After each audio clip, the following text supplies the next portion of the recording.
All right. Well, welcome to another episode of the Rest and Recovery Podcast. With me is Mr. Kevin Masson, and owner and operator of BioFit Performance, who we met at Raise the Bar conference about, I guess, close to a month ago now, right, Kevin? Yeah. Thanks for having me on the show. It's been about a month now since I last saw you. Yeah. Crazy how time flies. Really enjoyed the event, your facility, and really like the whole end-to-end that you guys offer there, which I'm sure we'll get into. It's not just, a workout center, but kind of the pre and the post prep stuff. But for those listening, give a little kind of, origination story, I'll call it, of yourself. You used to be a professional athlete. Yeah. So I used to be a rugby player back in England. Okay. So in England, it's a little bit different than the US, where we don't really have a college sport. So straight out of 18, you sign pro, or you just go to college or universities. So that's pretty much what I did is at 18 years old, sign a pro contract, played rugby for about 3 years. And then from there, got injured and decided to move on from the sport. And, what better from an Englishman with crappy weather all day, all year round, what better place than to go to college in sunny Florida. So that's just the background and how I moved to the US. Okay. That was, I just wanted to go to college to continue my education, but definitely a sunny side was the Florida. Yeah, that's definitely a big change for sure. So how long have you been in the States for? About 10 years now, 11 years. Okay. I did my bachelor and then master's degree in Miami. And then... did you go to the U? I went to the U for 2 semesters and then transferred to Barry University. Okay. And then from there, I got my first job. So I was at FIU. I was FIU's strength conditioning coach. And so D1 football. And then from there, just created BioFit. So went private sector, and it's the rest is history, pretty much. Yeah.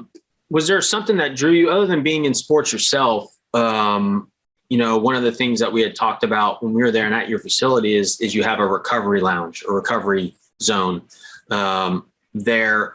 What was your experience in your athletic career compared to now, looking back relative to recovery? So the idea with BioFit, so the reason why we built this gym, my wife and I, was taking my athletic background, where whether it's college sport or professional sport, each athlete is surrounded by a team. You have doctors, massage therapists, coaches, a whole huge staff surrounding the athlete. So that's kind of where I wanted to go with this gym. Is it's kind of an all-in-one stop shop. So coming from my background again, I wanted to provide this to our members, where they come in, they have the training from the coaches, they have the nutrition aspect. My wife is nutritionist. The recovery, so we have infrared saunas, cold and hot plunges, compression boots, all kind of different modalities, and the accountability, obviously, from the coaches. Sure. And that's kind of the reason why we created BioFit, was to have that, like you said, the pre, during, and post workout. Yeah, and that's awesome, because I think so often, the incomplete aspect of wellness is like the siloed aspects of it, and it's kind of hard to do it under one roof. You only see some of the big box places that do that end to end. So it's great to see, for one, a small business do that. Yeah, I mean, you just said it yourself, right? So most gyms focus on the training aspects. It's big bucks gym, big corporate gyms. It's training only. Maybe some of them will dip into nutrition a little bit, but it's really rare to find a recovery aspect from a gym standpoint. And it's not just the training itself is a stressor, right? It's a stress. So having that recovery standpoint as well, it's what drives all of my members to BioFit. Yeah. And then again, if you talk about recovery, I know you're the recovery podcast, but like the definition of recovery is to return to homeostasis, right? So return to normal state. So that's really important, because what we see is in today's society, we are bombarded by stress every single day. And then you go to the gym, again, stress. It's a good kind of stress, but it's still a stressor, right? Sure. So what do we do from there to return to normal? And that's what we provide here at BioFit. We talked deeper about this, and we probably are going to talk about it in this podcast. Yeah. Well, and the thing, you make a great point of like professional athletes or high performing college athletes, you have that full end-to-end available to you. And then you go out into the quote unquote real world, and then it's not there. And so, but it's still equally as important for, I'll call it the everyday athlete, who we all are trying to perform our best for, our jobs and our families, and still pursue our own personal fitness objectives. And that gap is always getting it done. Like we all know it. Like I know certain recovery things, but I don't always make the time. So having that like right there where it's like impossible not to walk past the recovery area and be like, oh, okay, I should go do that. Yeah, no, absolutely. Like you said, it's a one-stop shop. So there's no excuse of not doing it. If you want to get a little bit nerdy, it's the, when we talked about recovery, return to normal state, there's, we talked about two different pillars in our autonomic nervous system, right? So there's the sympathetic and parasympathetic system, where sympathetic is, fight or flight. So it's basically like, you've heard this before, being chased by a tiger, like trying to get eaten. So your body gets into that really sympathetic system where it's like, all your nerves are ready. You're ready to fight or to run away, basically, which is great. That's the kind of where we want to be before training, training sessions. And this is what we do actually in our warm up. We have 6-phase dynamic warm up where we go into foam roll, dynamic stretching. We do some corrective exercise, and then we'll finish on a CNS prep where we actually want to hit that nervous system. But when it comes to recovery, especially after a session, we want to change from a sympathetic nervous system right into that parasympathetic. So that's the complete opposite. Parasympathetic is sleep, eat, and basically that's where you are growing. So in terms of training athletes or day-to-day athletes, we want to be in this parasympathetic nervous system most of our days, most of the day, if not, like outside of our training sessions. But like we just talked about, in today's society, it's very hard to be in that parasympathetic nervous system. It's just, you have stressors all the time, stress from work, stress from relationship. We don't have tigers chasing us, thank God, but, the news every day, the war in Ukraine, like everyone is watching those stresses, and it kind of puts us in that sympathetic nervous system. Yeah. And this is what, that's what we don't want to be in. So that's why we give all those recovery modalities here and try to help our members to be in a more relaxed state. Yeah, and you kind of break down it in like 3 different things. Like our body doesn't know the difference of stress; it just knows the chemical response. Ultimately, like you're saying. Correct. And then one thing I still kind of do is the pre-workout stuff and how that helps recovery. Mm-hmm. Could you maybe expound on the importance of the kind of the pre-workout and warm up and how that kind of gets you a better recovery? Pre-workout in terms of the warm-up that we do, or in terms Right. You mentioned the 3 phases dynamics, like how important it is to kind of get you prepped for not just a workout, but even on the back end of it.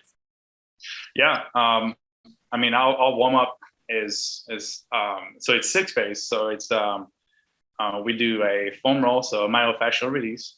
We just want to get rid of all the knots in our muscles. We do dynamic stretching. Then we go straight into a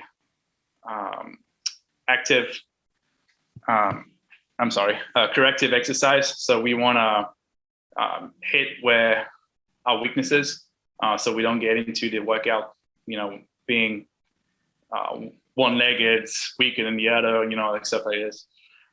We do a active stance. So we want to do like glutes, for example, activate the glutes, activate the muscle that we're about to use for the workout. And then again, CNS prep. So we want to get ready for the actual workout in terms of a central nervous system.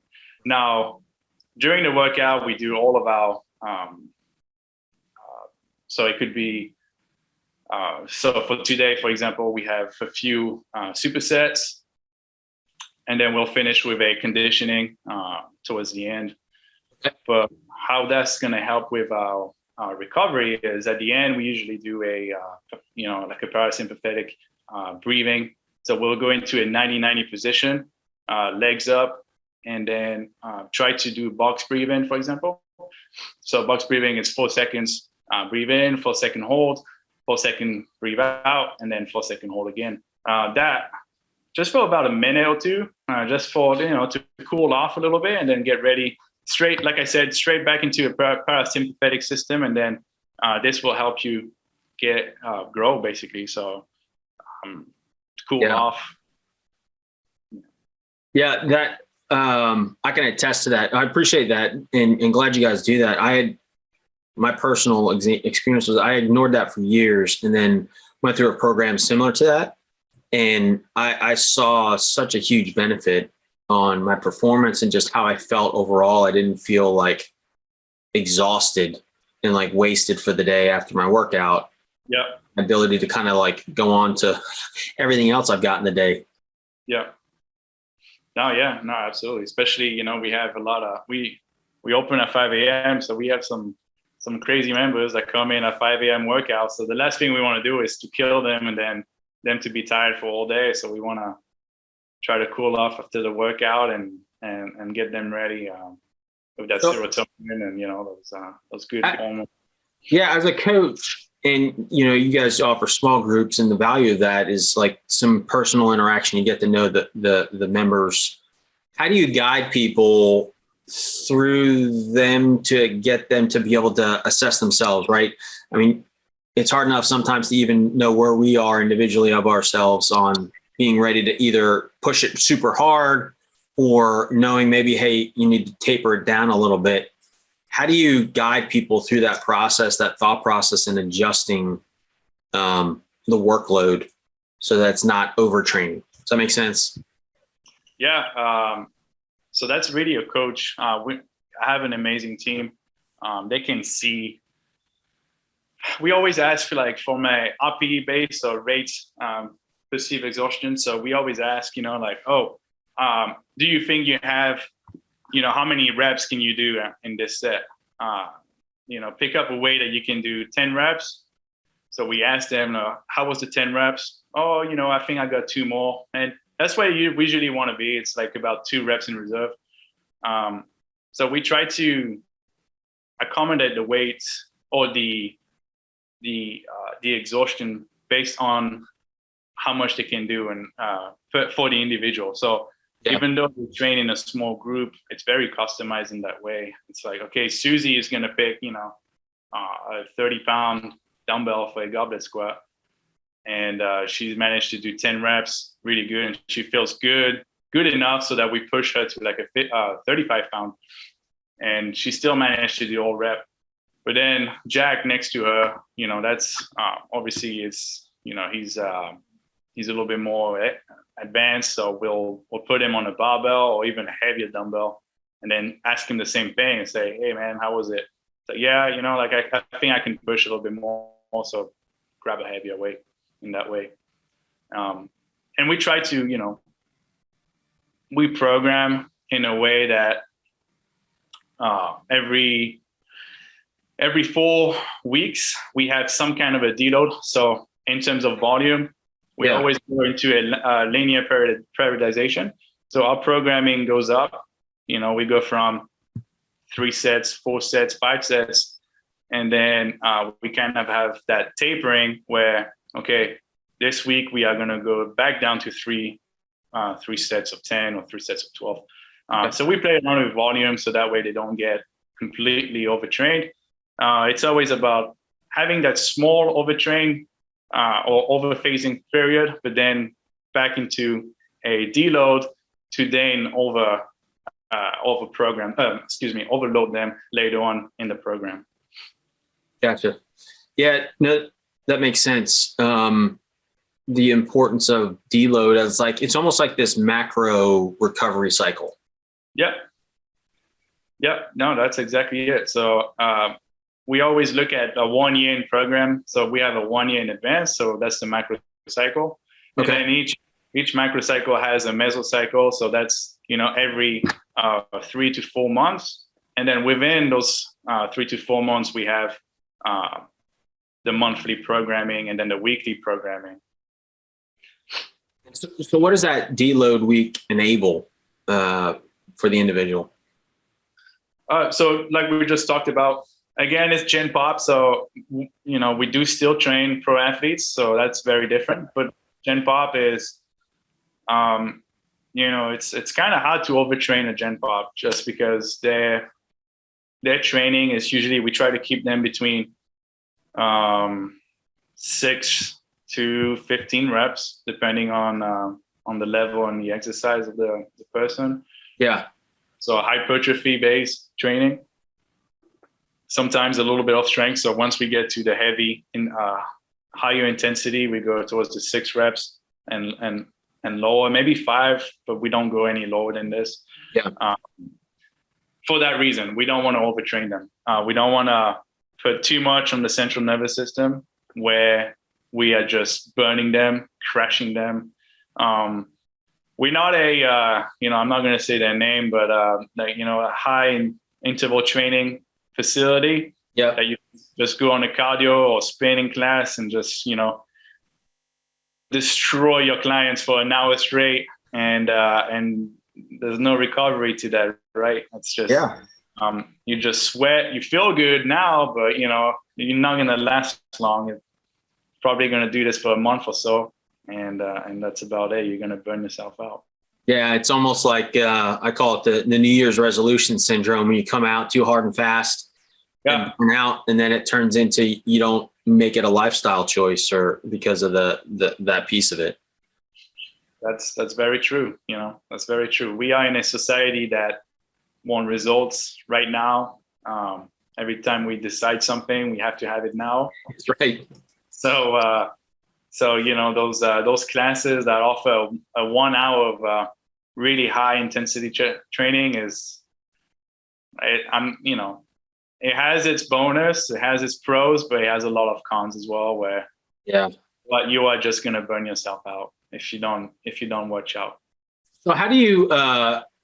These are more coaching questions, a little bit on myself too at times. Is how do you guide a person off the shelf of pushing too hard, or maybe it's a better stated, the expectation management on what they should expect from a workout and how they should feel? Yeah, and that's a very complicated thing that I've seen with my own clients. Is everyone expects a good workout to be like, oh my God, today's workout was amazing. Kevin nearly killed me. I nearly threw up. I'm sweating. And that's kind of where I don't want that. If I hear one of my clients say, oh, I nearly threw up, that was amazing. That's probably not a great thing for myself as a coach to hear. again, like people have the wrong image of what a workout should be like. Sometimes I have clients saying like, hey, did we even work out today? It's like, yeah, we did, like you did a good active recovery. It was more of a deload. Yep. But then, the next week you have more energy to push and get some PRs. I think we have a 95% of our members get PRs every single month. So personally, wow. Yeah. So it's every single person that we have are making steady increment. So again, gains. That's right. Yeah. Well, and it goes back to your point on the for myself, I use the patient persistence, right? And that's why I asked about the context of it, because I myself get impatient. I'm like, I want to be, the fastest I can be, or lift the heaviest I want every single time. And that's not really what you should be doing. Like the throw up moment is really the race, or that, you know what I mean? Or like what CrossFit just had their open. So that's like an event and you're working up to that, but it shouldn't be every single workout. Correct. Yes. Yeah. And I think, there's, it has, like you said, it has its time. Muhammad Ali, I think, said something I'm going to paraphrase this, but it's something like, train hard and fight easy, which in a sense, it's very accurate. Yeah. During the off season, that's usually when you want to go the hardest with your athlete. And then in season, should just be maintaining, right? But in the same time, when we talk about Gen Pop and Weekend Warrior, what is the event? The event should be should be a healthier lifestyle. It should be longevity. So what does longevity mean? It's this is not an event on the calendar. This is, okay, how am I going to train to live the longest and to be able to stay on this earth as long as possible, and as healthy as possible, right? So again, it's there needs to be a goal, and there needs to be a program related to that goal. Yeah, absolutely. So on the recovery side of things, do you help provide recommendations based on how an individual is feeling, based on what you guys offer? Or? So we don't have an actual program, but we do have check-ins as part of the accountability that we offer. Okay. And within those check-ins, we always ask first, how's your sleep? So sleep is the number one modality in terms of recovery, right? So it's the most important aspect of recovery. So we try to ask them, okay, how many hours are you sleeping? Right? That's the first question, is just the quantity. Once we figure out the quantity, then we ask about the quality of the sleep. So if someone tells you, I don't understand, I'm always tired, but I sleep 8 to 9 hours a day. So, okay, we know the quantity is great, but the quality must be shit, right? So it's like, okay, so why are you sleeping 8 to 9 hours, but still feeling really, really tired? Yeah. So then we dive a little bit into the sleeping patterns, like, okay, room temperature, EMF. So do you have a TV? Are you putting your phone on Bluetooth, on airplane mode? Stuff like this. So we try to increase or improve their sleep quality. The next step in our check-in is the nutrition aspect. Yeah. So, once we get the sleep pattern done, then we go into nutrition. That's the second most important in terms of recovery. How is your food habit? So how do you eat? What do you eat? What do you eat before working out? What do you eat after workout? What type of diet are you on? Intermediate fasting, keto, vegan, whatever it is, we try to help them try to recover the best way as possible. And then once we figure out the nutrition, sleep is on point, nutrition is on point, then we go into the little modalities that we offer here at BioFit. So infrared saunas, for example. So always recommend to do some infrared. That's my favorite. Yeah, 3-4 times a week, like try to get in there as much as possible. Even 20 minutes is fine, like 15 to 20 minutes. But if you can get it regularly, it's even better. Yep. Cold and hot plunge. So cold plunge, ice bath. You have to be careful with this because it is a stressor. It's also cold, right? So it's ice. I wouldn't put ice after a workout, just because it's gonna impair your muscle growth. So from a protein synthesis standpoint, cold is gonna inhibit inflammation. So it's gonna get rid of the inflammation that you have in your body. Right. Now, this is great if you're injured. It's also great if you are looking from a longevity standpoint. So inflammation, that's the enemy, right? We don't want to be inflamed. But in a sense that when it comes to an athlete or trying to build muscle mass, inflammation is actually a natural way for your body to recover and to grow. So we actually need that inflammation to have protein synthesis and help protein get into the muscle. So post-workout, ice, that's not ideal. I usually would recommend, we recommend all of our members to wait a few hours. Even better if you can do it on an off day. So you have your active recovery day, do your couple stretching and then get in the ice bath. And then after the ice bath, get in the infrared sauna or the hot bath. So that's why I'm actually going to talk about the hot next. But yeah, cold has its pros and cons for sure. Yeah. I just real quick, I like that it's not if, it's when, it sounds like. Yeah, so that's another thing that I talked about with one of my coaches is everyone has a program for training, but not a lot of people have programs for recovery, right? Mm-hmm. So it's recovery, just like training, needs to be programmed. You can't just go in an ice bath for 20 minutes when you have no experience with ice before. It's gonna make more damage than positive. That's what I think, and that's what the research shows as well. I think it should be incremented. You don't start at 20 to 30 minutes, like Wim Hof. Everyone saw Wim Hof. Now it's the most popular thing to go into ice bath. Yeah. I love Wim Hof. I love the Iceman. I love the breathing stuff.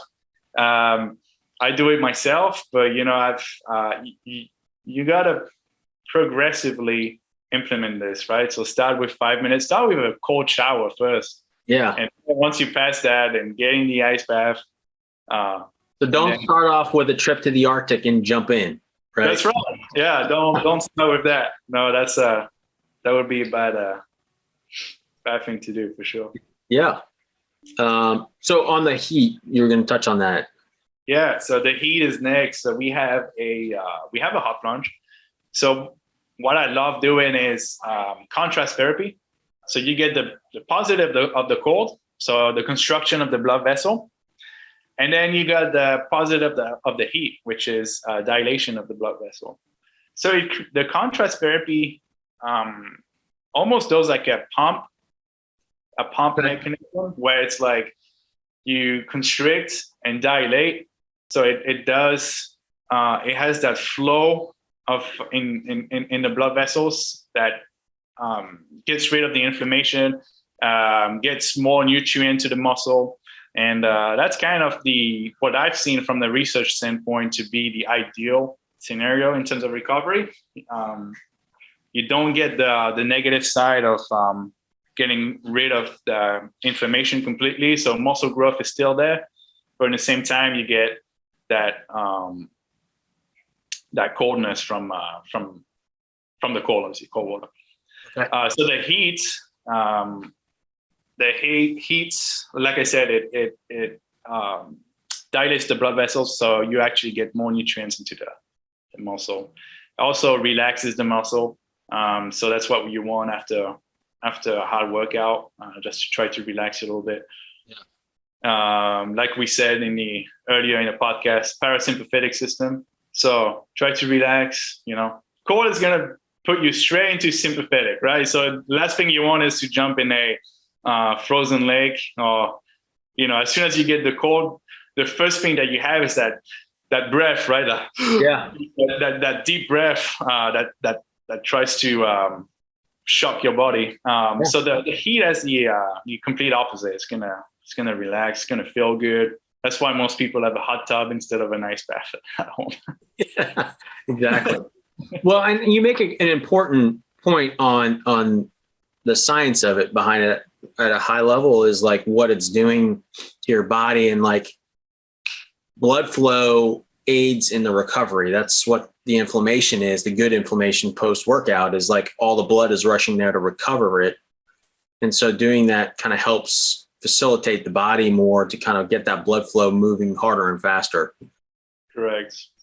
Yeah. Yeah. I mean, I certainly prefer the hot over the cold. Yeah. I think most people do. Yeah. Yeah. But, and the other point you make is good is the skill of breath work that I think a lot of us just like, I breathe, I'm fine. Yeah. So that comes back to the almost a meditation, right? So going back to Wim Hof a little bit, just because that's the only one that I know that does something like this with Navy SEALs. Yep. It's try to control your breath, and once you can control your breath in a hard situation, like being in the ice or being under fire, for example, then you can control everything, right? So you can keep your cool and try to, in the terms of recovery, it will actually help you recover faster. Yeah. So do you have a preferred method for yourself?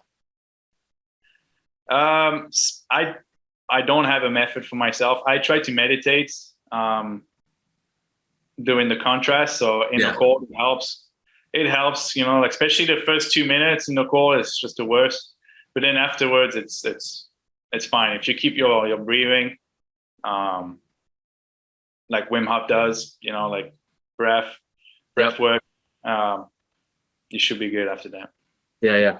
So, when it comes to the various recoveries, do you guys, which ones do you offer now? You mentioned the two, the infrared and the cold plunge. Infrared, cold plunge. We have compression boots as well. So that's more like a lymphatic drainage. So just to get rid of the inflammation, get rid of the lactic acid in the legs or the arms, back towards the heart. So it's more like a venous return. So try to help the blood flow going back towards the heart. The other thing is we have massage therapy. So obviously that's another similar to drainage. It also feels good, right? Who doesn't like massage? And then we have all kinds of doctors. So chiropractor, physical therapists, PTs, the acupuncture, dry needling. These are the kind of modalities. Nice. And then you guys even offer some, I want to say, what's the right term? Advanced methods for injury. Like I think there was a doctor in the back, right? Yes. We have stem cells, PRP, and just maybe touch on those two things and the value of them. I know you're not the doctor, but like if at a high level, for those listening, it's not medical advice. What those offer. Yeah, no, I'm probably not the one that should be talking about this, but PRP. So in my experience that I've seen is basically when they take your blood, they put it in this machine that basically runs itself and put more oxygen into the blood, and you inject it into the injured area. So you're pretty much taking your own blood and then putting nutrient dense, oxygenated dense blood back into the injury. So you should have a more nutrients to that injury area so that you can recover faster. Stem cells, honestly, I'm probably not the one to talk about this. I don't have the experience or the knowledge into this. You don't have to go there. Yeah. Probably better left unsaid. If you're listening, research it, go to Dr. Google. Awesome. Well, Kevin, listen, I appreciate what you guys are doing at BioFit. I really like what you're doing. Like you said, that nutrition piece, you've got the smoothie bar, which who doesn't love a good smoothie for that pre or post workout, the actual quality, like prescriptive, everyday athlete or general population like myself, trying to continue to stay healthy in that, like you said, the longevity mind, and then enabling people with these newer methods and caring for themselves, like the self-care that we blow off, or the quality coaching that I think we all need to just help us get through the things effectively. Because we all have the same goals of just being our best selves. Yep, absolutely. So go ahead. I was going to touch as well the Smoothie Bars, and we also offer meal prep service. So, okay. Yeah, we partner up with a sister company that my friend owns, and basically what we do is custom macronutrients and calories. So we just send them that. You can pick it up at the gym or deliver to your house. It's just basically a meal service. So it's cheaper than a fast food, Yep. And you get healthy organic food tailored to your needs. That's something that we've seen that works really well. And nutrition is it's probably 70% of everyone's goal. It's to look better. So that's nutrition. Training is one aspect for sure. Trying to keep our lean mass, but if fat loss, if that's the main goal, or even athletic performance, nutrition plays a really important goal. Yeah, absolutely. Well, Kevin, man, I appreciate it. So close things out with a few personal questions, nothing too heavy, but what are you reading right now? Right now I am reading, let's see, I have my latest book was Go One More. And the one before that, it's The Operator. So I like to read like Navy SEAL stuff. Oh yeah.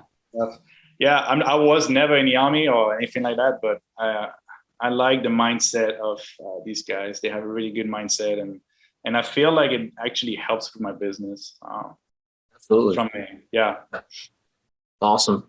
What are you listening to right now, be it music or podcast?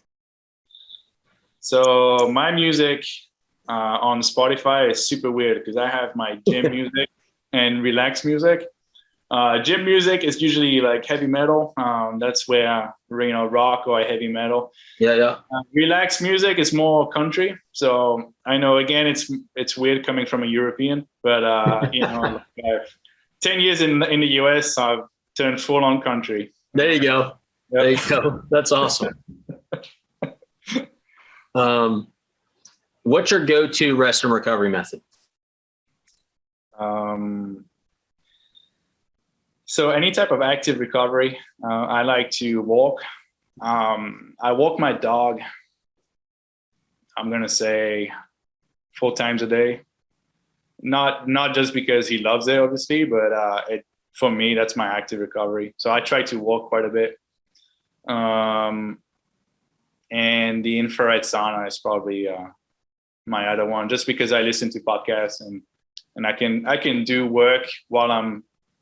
It's a passive modality, right? So you don't do anything, you just sit there. Yeah. So it enables me to do something else while I'm recovering. Yeah, there you go. Well, habit stacking. Yep. Awesome.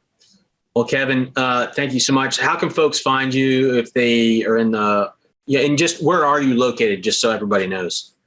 We are in Oviedo, so that's a small town right next to Orlando. Basically, okay. We're 10 minutes away from Orlando.